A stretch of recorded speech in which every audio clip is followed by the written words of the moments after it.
Olá, pessoas! Tudo bem com vocês? Hoje aqui pela Forum Hackers trazendo a minha volta depois de um relativo tempo grande que eu não gravava, trazendo aqui um assunto para vocês muito interessante que eu estou até aqui na documentação do Android para falar com vocês hoje. Hoje aqui eu vou começar a preparar vocês para o tema o Android Hacking ou então Mobile Hacking ser introduzido na Forum Hackers.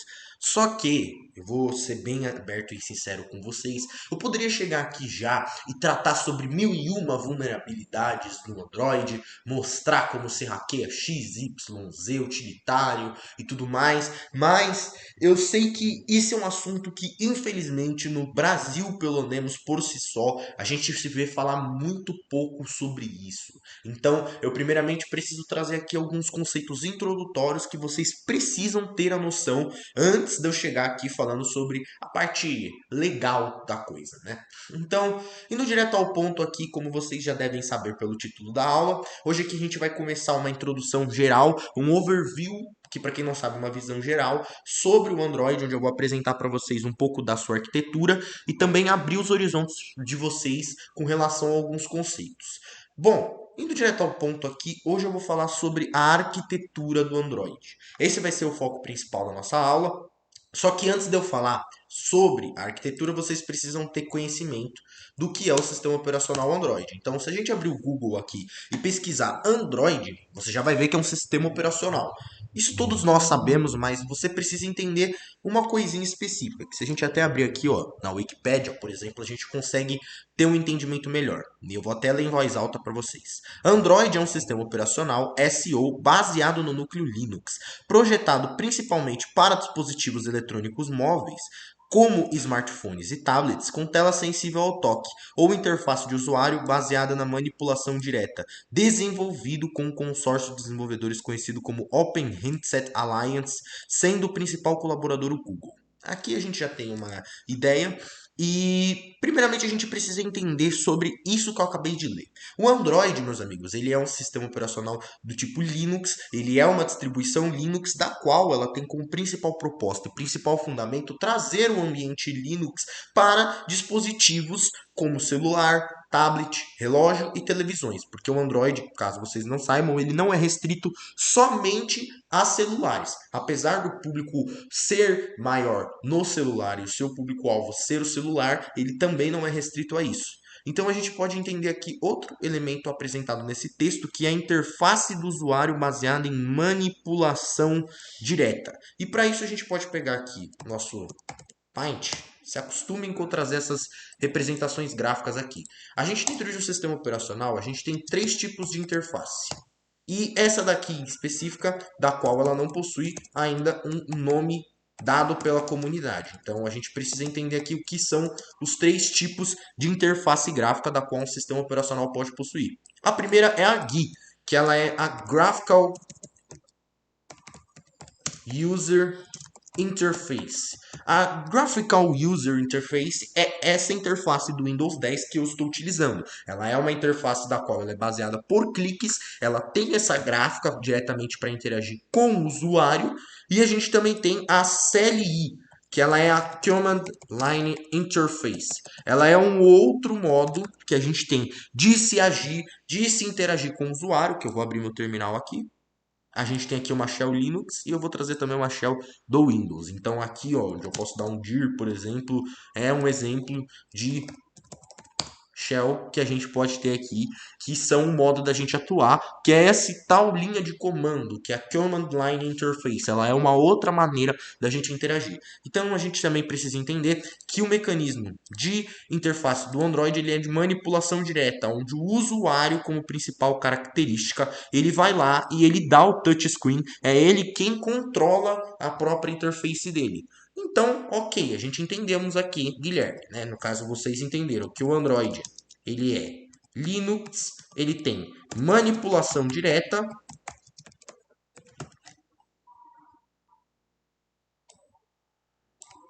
e o seu foco são dispositivos móveis e de IoT.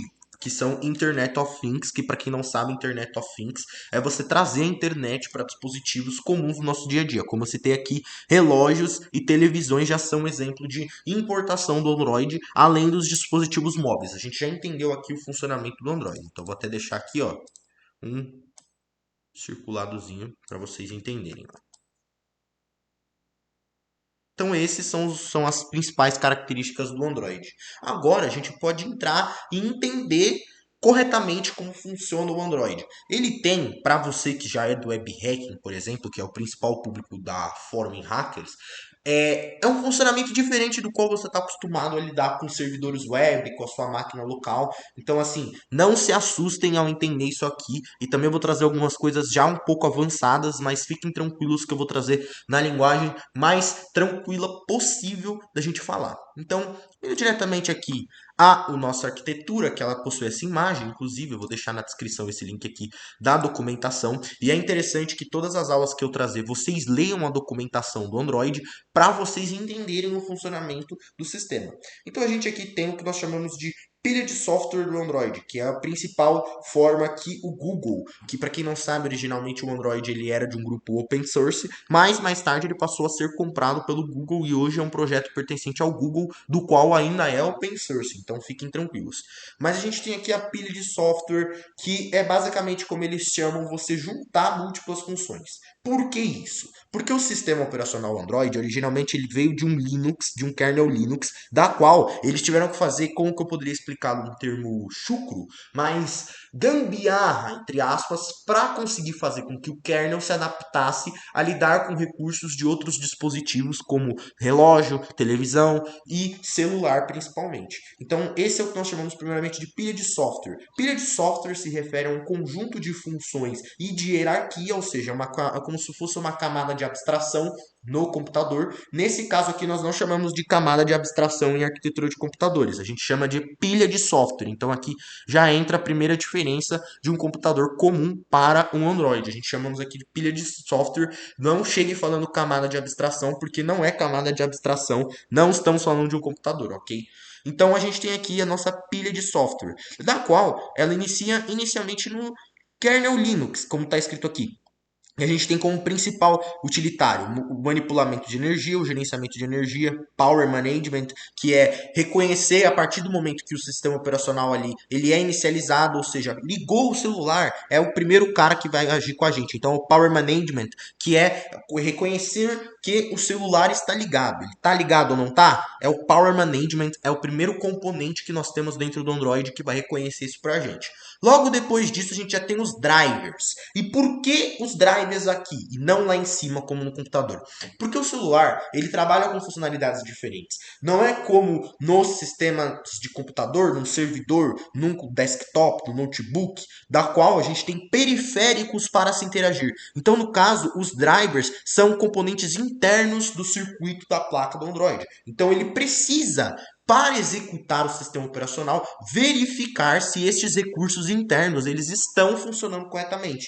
Então a gente tem aqui vários exemplos de display, que é o touchscreen, a câmera, o Wi-Fi, USB, Bluetooth, o nosso keypad, a memória compartilhada, que memória compartilhada, para quem não sabe, ela é, por exemplo, se tem um cartão SD, se o chip está funcionando, porque o chip ele é um tipo de memória, só que ele é um tipo de memória diferente da memória de armazenamento, da qual vocês entenderão em aulas futuras, que eu explicarei sobre isso, e outros componentes. E aqui nós temos a camada de abstração de hardware. E o que é a camada de abstração de hardware? Vamos entender aqui num conceito muito simples. Ele chegou aqui, reconheceu que ligou. Ele verifica se os drivers estão em dia, ou seja, quem vai fazer a passagem dos componentes internos para o usuário está funcionando. Tá, então ele vai chegar na camada de abstração do hardware, que é aqui onde ele vai pegar e vai ver se os sensores estão funcionando, se a câmera está funcionando, se o Bluetooth está funcionando, se o áudio está funcionando. E se ele detectar que algo não está funcionando, ele funciona normalmente. Só que ele precisa ter essa diferenciação se está funcionando corretamente. E quando eu me refiro a estar funcionando corretamente, não é se o hardware necessariamente está funcionando ou não, mas se o sistema operacional é capaz de reconhecer e fazer a chamada correta do áudio, do Bluetooth, da câmera e dos sensores quando precisa. Mesmo que ele funcione ou não, independente de funcionar, o Android só verifica se ele consegue fazer chamada ou não. Por isso que, por exemplo, se seu áudio, seu Bluetooth, sua câmera e seu sensor não estiverem funcionando, o Android vai agir como se ele estivesse funcionando. Então a gente precisa entender isso aqui da camada de abstração de hardware. E aqui a gente já sobe para uma questão mais de software, aonde ele já extraiu o hardware, ele já verificou os drivers, ele já reconheceu se está ligado ou não, e a partir daqui a gente já tem diretamente na interface do Android. Dessas três camadas aqui para frente, a gente já tem a questão direta do sistema operacional, que aqui a gente tem as bibliotecas nativas do C e do C++, que aqui a gente tem algumas bibliotecas que ele precisa trabalhar, que são compiladores, são gerenciadores do protocolo SSL, certificadores digitais. A gente tem aqui algumas frameworks também que são responsáveis por trabalhar com fotos, com câmera, da melhor maneira possível para que o desenvolvedor possa trabalhar. Juntamente a essa camada, nós temos Android Runtime, que são bibliotecas de processamento e uma mini máquina virtual. Para quem programa em Java, é como se fosse a JVM. O que é a Android Runtime? Ela é uma parte, ela é um elemento, ela é um componente do sistema operacional, da qual ela é responsável por vir aqui, ó. Vir nesses caras, ela vem daqui para baixo e ela vem buscar nesses caras aqui. Ó, eu vou passar para o Paint nossa imagem. Meu Deus do céu. Que imagem grande, hein, gente? Mas tudo bem. Fiquem tranquilos que eu vou diminuir ela aqui pra gente. Vai ficar meio um pouco complicado da gente ler, mas eu vou ajustar isso logo mais. Só preciso encurtar ela e trazer para um tamanho que a gente consiga visualizar. Vou ver aqui, ó. Nossa, que estranho. Mas calma aí. Vamos fazer o seguinte, então.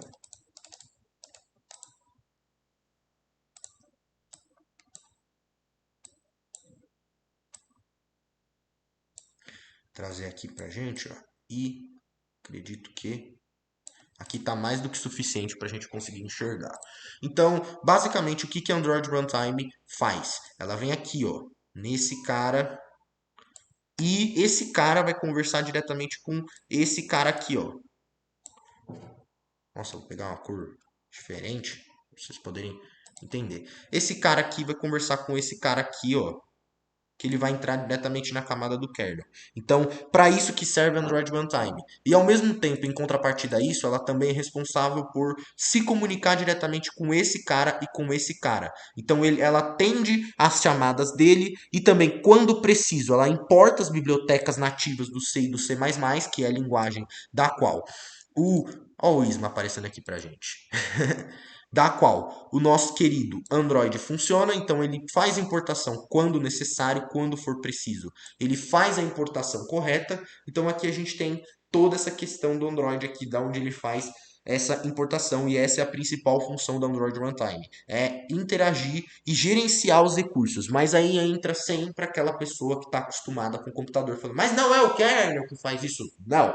No Android, o kernel ele é responsável por verificar os recursos principais de uso e otimizar a obtenção do hardware. Então, se o Android Runtime mandar lá, por exemplo, 2 GB de memória RAM, o kernel é responsável por fazer o melhor gerenciamento possível dessa instrução passada por ele. E onde que acontece, da onde vem essa instrução? Da camada de abstração de hardware, que é daqui que vem e é daqui que passa as instruções para o kernel, do qual tem a função de executar. Então é como se fosse um telefone sem fio. Runtime, ele fala com a camada de abstração, a camada de abstração passa para o kernel vai lá e executa e pega uma resposta, passa para a camada de abstração, e a camada de abstração devolve a resposta de que se foi concluído ou não para a runtime. Agora a gente vai para o mais alto nível. Daqui para frente, ó, com esses caras aqui, a gente já está falando diretamente da interface e a gente largou um pouco mais da questão de hardware. Então, a gente também tem as bibliotecas C++, que são importadas quando algum aplicativo precisa da execução delas, então a runtime também é responsável por isso. Em contrapartida a isso também, ela é responsável pela Java API Framework. A Java API Framework, ela é uma forma de o desenvolvedor que está aqui, ó, no System Apps, que é aqui onde ficam os aplicativos. A Java API Framework, ela é uma segunda camada do sistema, da qual ela é interagida diretamente com o desenvolvedor dos aplicativos. Para que serve? Para o gerenciador ali da Java API Framework facilitar a vida do desenvolvedor. Então aqui a gente tem alguns recursos, ó, como Activity, que Activity, para quem não sabe, são IDs internos do sistema, da qual correspondem a atividades. Então, por exemplo, quando faz ali a chamada de uma câmera, aquilo corresponde a um ID dentro do sistema, então ele faz uma chamada de Activity. A gente também tem o pacote, o package, que corresponde a utilitários dos aplicativos, notificação, que é uma função ali que ele dispara um pop-up dentro do sistema, janelas também são utilizadas. E por que Java API Framework? Porque ela age como se fosse uma API de servidor web, da qual ela pega as chamadas diretas do desenvolvedor e ela passa para nossa querida runtime. Então, tudo que está aqui, que são os contents providers também, que para quem não sabe, contents providers são as permissões de um aplicativo. Então, seu aplicativo pode fazer isso, pode não fazer aquilo. View System é para visualizar e gerenciar as funções, e os managers, que são os IDs internos do sistema. Então, a Java API Framework, resumidamente, serve para setar as permissões de um aplicativo, mostrar para o sistema, ó, esse aplicativo pode vir até aqui, a visualizar os recursos que a Android Runtime comunicar diretamente com a API Framework e também fazer execução de algumas chamadas internas do sistema, que são resumidamente instruções já conhecidas pelo Android. Então tem algumas instruções aqui que têm seus nomes, como Activity, Location, Package, Notification, Resource, Telephone e Windows, quer dizer, são instruções já conhecidas do nosso sistema Android. Então também é uma forma de facilitar a vida do desenvolvedor. E é assim que a nossa arquitetura Android funciona. E eu espero que vocês consigam ter entendido. Quaisquer dúvidas, vocês podem estar mandando nos comentários, tá? Porque pode ser um tema meio complicadinho para quem nunca viu, para quem nunca se familiarizou com o sistema operacional Android. Mas tá aqui, pessoal. Então essa daqui é a arquitetura do Android. E para curiosidade, questão de curiosidade, para vocês entenderem um pouco mais sobre o Android, o nosso querido Android, meus amigos, ele trabalha com... Ele é feito geralmente, para quem está curioso, as linguagens utilizadas por ele nos aplicativos, geralmente as mais comuns são Java, Kotlin e React. São as três linguagens mais utilizadas hoje no mercado mobile. E também, além de ser feito em Java, Kotlin e React, a gente também precisa entender aqui um pouco mais sobre o sistema operacional. Então a gente também tem aqui a presença também já de uma arquitetura ARM/x86. Então nós temos aqui sistemas que celulares, perdão, dispositivos que já trabalham na arquitetura ARM quanto x86. Então o nosso Android já tem suporte para a arquitetura ARM. Então a gente aqui já tem um entendimento sobre o nosso querido Android para a questão de curiosidade. Eu recomendo que vocês estudem, busquem entender como um app é desenvolvido e principalmente leiam a documentação e deem uma lida nesse link aqui que eu mandei para vocês entenderem um pouco mais sobre e termos técnicos melhores aqui, porque se eu fosse fazer isso, se eu fosse explicar tudo isso daqui, daria com certeza 1h30, 1 hora de conteúdo. Então fica aqui para o exercício para vocês darem uma lida nisso aqui, para vocês entenderem mais profundamente como as coisas funcionam. Então é isso, pessoal. Muito obrigado. Tchau.